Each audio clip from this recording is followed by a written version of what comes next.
Okay, I'm just going to say it. Bloomburrow is busted and is easily going to be the best set of the entire year.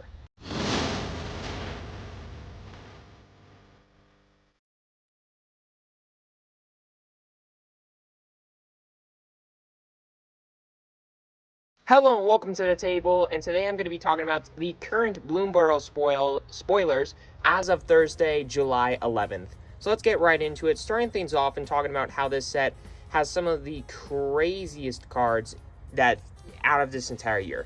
Warren War Leader looks insane, just doing so much. It's got one of the new of many keywords in this set, Offspring, allowing you to make a copy of it, but it's a 1/1 instead of a 4/4, and when it attacks, you can just get so much value. It's absolutely unbelievable. Looks like an absolutely amazing card in creature decks. Season of Weaving looks like just a really fun new Cyclonic Rift type effect. I mean, it's not anywhere close to Cyclonic Rift, but it's a really good flexible bounce spell, mass bounce spell. Maha looks amazing. All the seasons look super cool. There's some really cool red cards, like this Sunspine Lynx that I think will be super fun and cool and whatever in Standard. There's just tons of really good-looking legendary creatures like Lumra.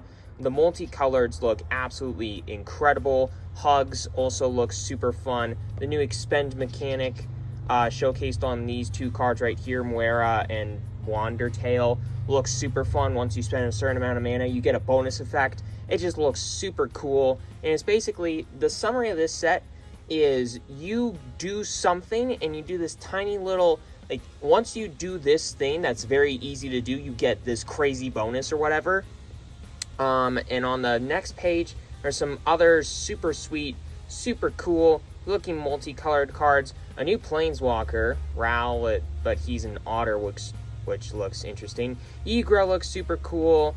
Again, the multicolors are super cool. All the new lands are sweet, but this card right here, 3-Tree City, is my favorite card out of the set so far. It's basically the, I can't remember the name of the land that I'm trying to think of here, but it's very similar to that, but it's creature tribal centered, and I'll show the other card on the screen next to this card. But 3-Tree City looks absolutely incredible. The new mechanics in the set look super fun, and I already talked about Offspring, I already talked about Valiant, but let's see if I can find the other one. Sorry if you hear anything in the background, I'm recording this outside with my dogs. So, Forage is another one that looks super cool. Basically, for all graveyard decks out there, you're going to love it. You can exile cards from your graveyard and just get extra value out of stuff, or you can sack food tokens for food decks. This is super cool for you as well because you can get crazy benefits off of doing something that's very easy to do. Some other stuff that looks super cool, where's it at? Where's the card? Gift. Once you just give your opponent this tiny little benefit, sometimes it's a little bit worse giving them a whole card, but if you do that tiny little thing that just isn't too big of a downside, you get this massive benefit out of the card. For Parting Gust, for example, you can spend 2 white to exile any non-token creature if you gave an opponent a 1/1 tapped fish. Otherwise, it's just a blink effect. And, I mean, Gift just looks super fun. Offspring, Expend, Forage, I've already talked about those. There's also Valiant, which is kind of like a new heroic mechanic. I'm not a humongous fan of that one. But if you couldn't tell, this set has a ton of different creature types. This is a tribal set. We got frogs, we got rabbits, we got raccoons, we got squirrels, lizards, mice, otters, bats, birds, and rats. 10, which is insane.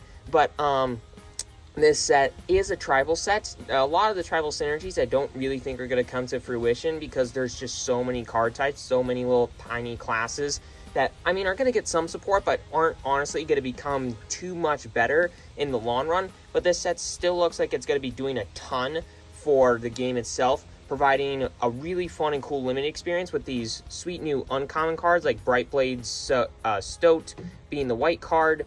Let's see, there's a red one. The Quake Tusk Boar. These are all just like uncommons. You spend a certain amount of mana, and you get this on-rate creature with tons of keywords. Galewind Moose being another one. The limited experience looks super fun. Some sweet new commanders for Commander.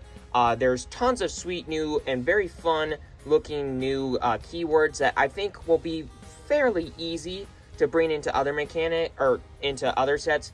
Forage and Offspring might not be as easy, but the rest of them, Valiant, Expend, Gift, don't seem like they have too many restrictions outside of this set, that they're only going to be limited to this set. Classes are back, tons of new keywords are in this set, or old keywords, and it's just, I love this set. This set looks super fun. It looks like it's doing a ton of things for tons of different formats. It's adding tons of sweet, very cool, very fun, very flavorful cards to the game.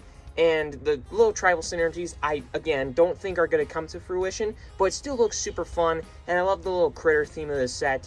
And hey, if you think that this is going to be the best set of the year, because I personally think it is, leave a comment down below and tell me your thoughts. If you don't agree with me, leave and tell me your thoughts, what you think the best set of the year is. It might be, and a lot of you probably think it's Modern Horizons 3, but I don't know. I feel like this set's just going to be really good. It's already looking really fun.